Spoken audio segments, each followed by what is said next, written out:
So you know how some families have that one golden child who can do no wrong?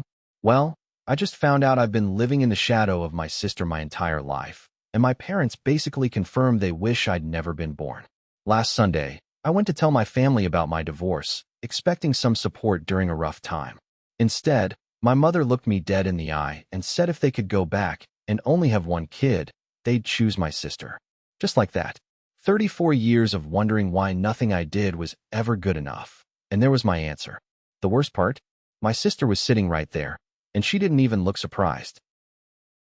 So I'm Thomas, 34M, architect. I work at a mid-sized firm downtown, designing mostly commercial buildings and the occasional residential project. My life was pretty ordinary until last month when everything fell apart at once. My wife Sarah filed for divorce in early December, and honestly, I saw it coming. We'd been growing apart for years, fighting about everything from finances to whether we wanted kids. The divorce papers were dated December 2024, and seeing that official stamp somehow made it real in a way our arguments never had. I thought the hardest part would be telling my family.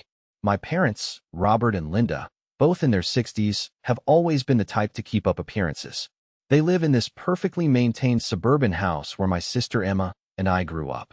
Emma's 31, works in marketing, and has always been the star of our family. She's married to this guy David, has 2 kids, and basically represents everything my parents think success should look like. I figured they'd be disappointed about the divorce, maybe ask what went wrong, but ultimately be supportive. After all, I'm their son too, right?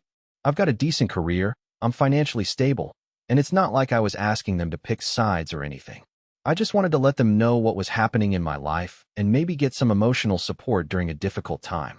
Looking back now, I realize how naive that was. I should have known better after 34 years of watching how differently they treated Emma and me, but I guess I kept hoping things would change. December 15th was a Sunday, which meant family dinner at my parents' house like always.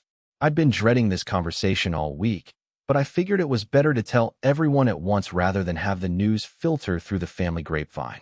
Emma was there with David and the kids, and everyone seemed to be in good spirits when I arrived. We were sitting around the dining room table after finishing Mom's pot roast when I decided to just get it over with. I cleared my throat and told them I had something important to share. The room got quiet, and I could feel everyone's eyes on me. I explained that Sarah and I were getting divorced, that we tried counseling, but ultimately wanted different things from life. The reaction wasn't what I expected. Instead of concern or offers of support, my dad immediately started asking what I'd done wrong. He wanted to know if I'd been unfaithful, if I'd been neglecting my responsibilities as a husband, if I'd been spending too much money. I tried to explain that it was mutual, that sometimes relationships just don't work out, but he kept pressing. My mother chimed in with her own theories about my failures. She suggested I hadn't been romantic enough, that I probably worked too much, that I never learned how to communicate properly in relationships. Emma and David sat there looking uncomfortable while my parents basically dissected every possible way this could be my fault. I started getting frustrated and asked why they assumed I was the problem. I pointed out that Sarah had her own issues too, that marriage is complicated, and that sometimes 2 good people just aren't right for each other. That's when my mother said something that I'll never forget as long as I live. She looked at me with this expression of disappointment and frustration, and she told me that this was exactly the kind of thing she'd come to expect from me. She said I never took responsibility for anything, that I always made excuses when things went wrong, and that if she and Dad could go back and choose to have only one child, they'd choose Emma. The silence that followed was deafening. Emma's face went pale, David stared at his plate, and even the kids seemed to sense something terrible had just happened. I sat there trying to process what I'd just heard. My own mother had basically said she wished I'd never been born, and she'd said it in front of the entire family. I asked her if she really meant that, and she doubled down. She said Emma had always been easier, that she made better choices, that she brought joy to their lives instead of constant worry and disappointment. My dad nodded along like this was all perfectly reasonable. I stood up from the table and told them I was leaving. Emma finally spoke up and said that was an awful thing to say, but my parents didn't apologize. They just sat there looking annoyed that I was being dramatic. I grabbed my coat and walked out, hearing my mother tell the room that this was exactly what she was talking about, that I couldn't handle criticism and always made everything about me. I drove home to my apartment in a complete daze. The place felt emptier than usual since Sarah had moved out the week before, taking most of the furniture and decorations that had made it feel like a home. I sat on the couch in my nearly empty living room, trying to make sense of what had just happened. The more I thought about it, the more everything started clicking into place. All those times my parents had missed my school plays but never missed Emma's soccer games. The way they'd celebrated her college graduation with a big party but barely acknowledged when I got my architecture degree. How they'd helped her with a down payment on her house, but told me I needed to be more independent when I was struggling with student loans. I remembered being 8 years old and winning first place in a science fair, running home excited to tell my parents, only to find them on the phone bragging to relatives about Emma's straight A's. When I tried to share my news, my dad told me to wait because they were busy talking about something important. By the time they finished their call, the moment was gone, and my ribbon felt worthless. That night, I couldn't sleep. I kept replaying my mother's words over and over. If they could choose to have only one child, they'd choose Emma. Not just that they were disappointed in me, not just that they wished I'd made better choices, but that they literally wished I didn't exist. Around 2 a.m., I found myself scrolling through my phone, and I came across our family group chat. It was something my mom had started a few years ago to share photos and updates. I started scrolling back through the messages, and what I found made my stomach turn. There were dozens of messages praising Emma for every little thing. Photos of her kids with comments about how proud they were to be grandparents. Celebrations of her work promotions, her new house, her anniversary with David. But when I searched for my name, there was almost nothing. A brief acknowledgement when I'd gotten a big project at work last year. But even that was followed by my mom asking if Emma had told us about her latest client presentation. I found messages where my parents were planning Emma's birthday party, discussing guest lists and decorations. But I couldn't find a single message about my birthday from the past 2 years. Not one. I started taking screenshots, documenting this pattern of favoritism that I'd somehow convinced myself I was imagining. The evidence was right there in black and white. Every achievement Emma had was met with enthusiasm and pride. My accomplishments were either ignored or minimized. When Emma had gotten a small promotion at her marketing firm, there were congratulations and celebration emojis. When I'd been featured in an architectural magazine for one of my building designs, the message thread was silent. I realized I'd been living my entire life trying to earn love that was never going to be available to me. No matter what I accomplished, no matter how successful I became, I would never be Emma. And apparently, that was the only thing that mattered to my parents. The next morning, I called Emma and asked if she could meet me for coffee. She agreed, though she sounded hesitant. We met at this little place downtown that we used to go to when we were younger. She looked tired when she walked in, and I wondered if she'd slept as poorly as I had. I started by apologizing if my leaving dinner early had made things awkward for her and David. She waved it off and said the kids had been confused, but they'd managed to redirect the conversation. Then she asked how I was holding up with everything, the divorce, and now this situation with our parents. I told her I'd been thinking a lot about our childhood, about the way our parents treated us differently. I mentioned some specific examples, like how they'd never missed her events but frequently skipped mine, or how they'd helped her financially but always told me I needed to be more self-reliant. At first, Emma was defensive. She said our parents loved both of us, that maybe I was being too sensitive, that families aren't perfect, but that doesn't mean they don't care. She suggested that maybe our parents had different expectations for us because we were different people, and that didn't necessarily mean favoritism. I pulled out my phone and showed her the family group chat screenshots I'd taken the night before. Her expression changed as she scrolled through them. She could see the pattern as clearly as I could, the constant praise for her, the silence around my achievements, the way every conversation somehow circled back to her and her family. She was quiet for a long time after looking at the messages. Finally, she admitted that she'd always known she was the favorite, but she tried to tell herself it wasn't as obvious as it seemed. She said she'd felt guilty about it sometimes, especially when we were kids, and she could see how hard I was trying to get our parents' attention. Emma told me about times when our parents had compared us privately, always in her favor. How they'd told her she was the responsible one, the one they could count on, the one who made good decisions. She said she tried to defend me sometimes, but they'd just dismiss her concerns and tell her she was too kind-hearted. She also admitted that she'd noticed how differently they treated her kids compared to how they treated us. She said they were more involved grandparents than they'd ever been parents, and she'd wondered if they were trying to make up for something. Now she realized they were just better at loving people who reminded them of Emma. The conversation was painful, but also somewhat relieving. At least I wasn't crazy. At least someone else could see what I'd been experiencing my whole life. Emma apologized for not speaking up more over the years, and I told her it wasn't her fault. She didn't choose to be the favorite any more than I chose to be the disappointment. We talked about what to do next. Emma thought maybe we should try to have a family meeting to address this pattern directly and see if our parents could acknowledge what they'd been doing. I wasn't optimistic, but I agreed it was worth trying. At least Emma would be there to back me up this time.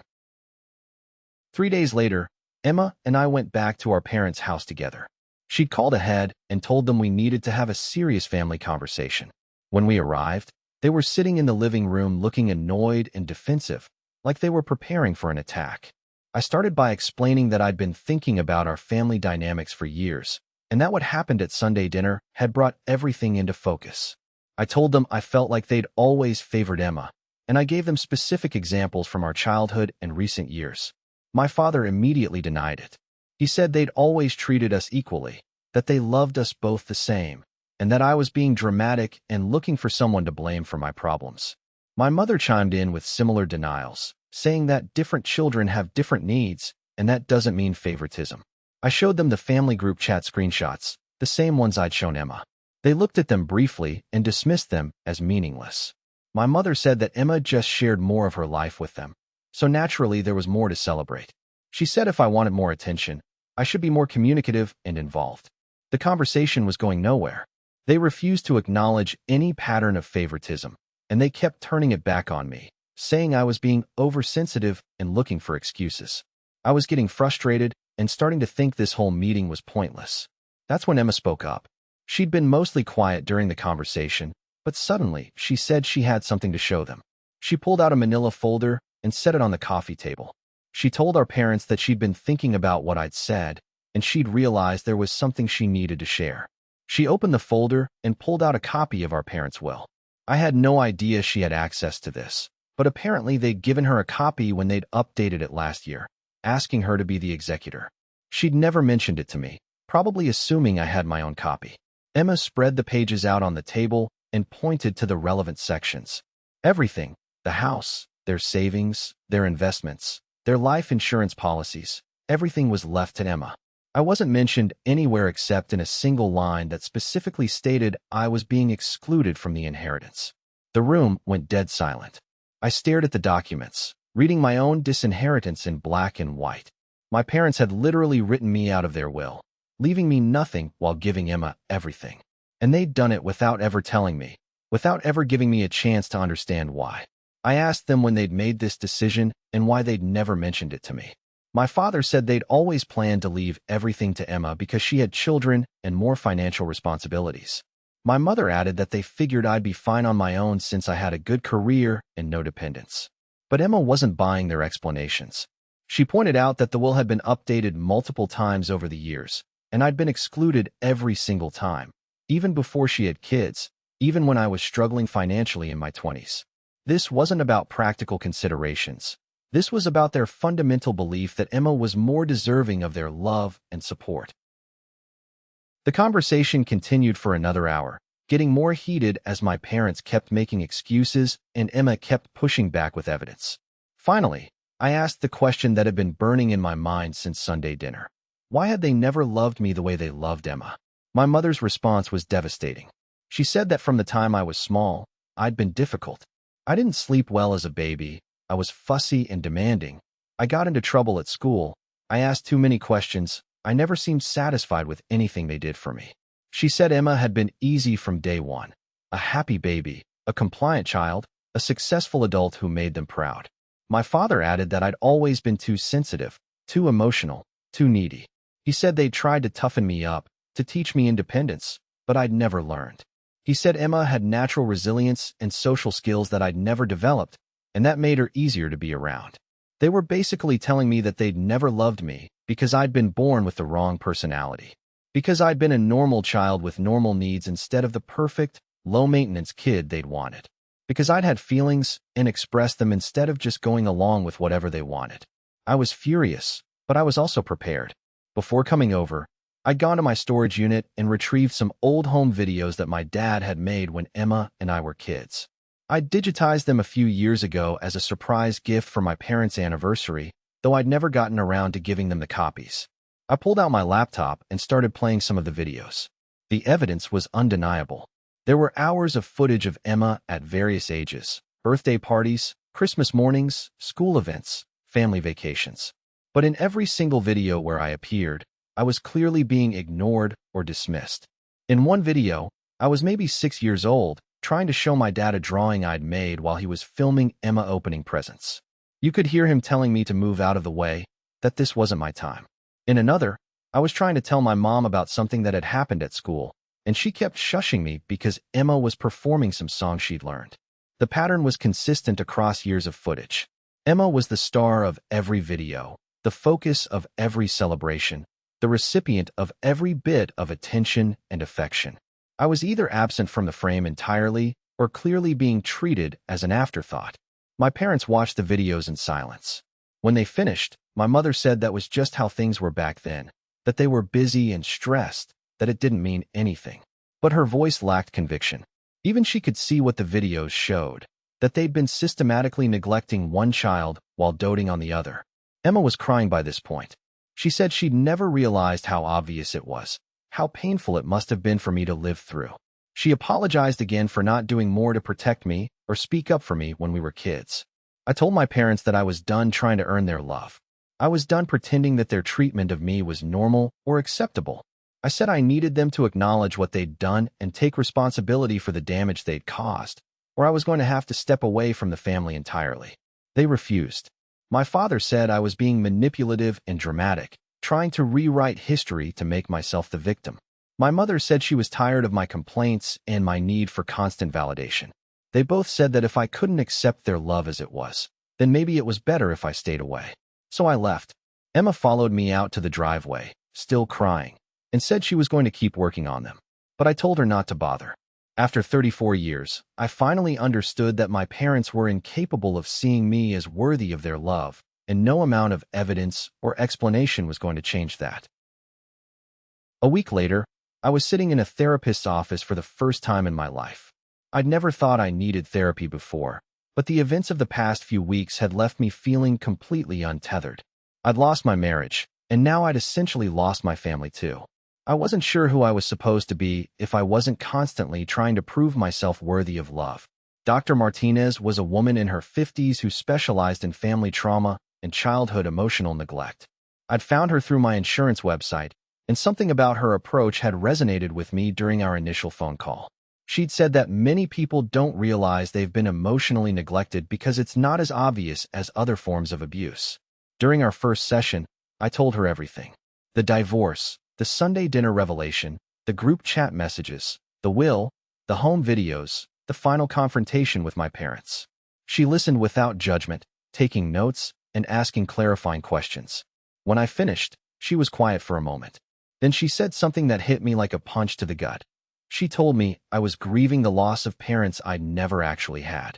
She explained that I'd spent my entire life hoping my parents would eventually see my worth and love me unconditionally, but that hope had been based on a fantasy. She said that some parents are simply incapable of providing the kind of love children need. It's not because their children are unworthy or defective. It's because the parents themselves are emotionally limited. She said my parents had probably been raised by emotionally unavailable parents themselves, and they'd never learned how to form healthy attachments with their children. The hardest part was accepting that it had never been about me. All those years of trying harder, achieving more, being better, none of it would have mattered because the problem wasn't with me. My parents had chosen Emma as their favorite for reasons that had nothing to do with our actual worth as human beings, and no amount of effort on my part could have changed that dynamic. Dr. Martinez helped me understand that the child in me was still waiting for my parents' approval, still believing that if I could just figure out the right combination of achievements and behaviors, they would finally love me the way they loved Emma. But she said that child needed to hear that he was already enough, that he had always been enough, and that his parents' inability to see that was their failing, not his. We talked about the divorce too, and how my desperate need for approval had probably affected my marriage. I realized I'd been so focused on trying to be the perfect husband that I'd never really been myself with Sarah. I'd been performing the role of what I thought a good husband should be instead of just being authentic and vulnerable. The session was emotionally exhausting, but also somehow relieving.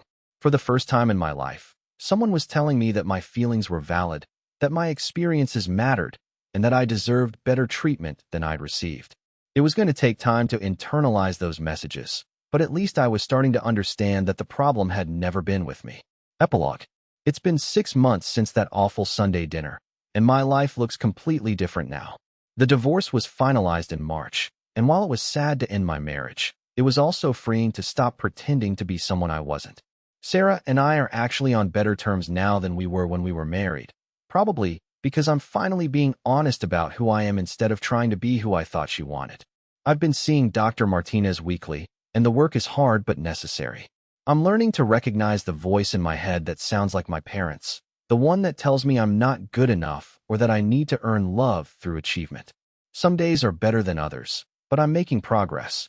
Emma and I have grown closer through all of this.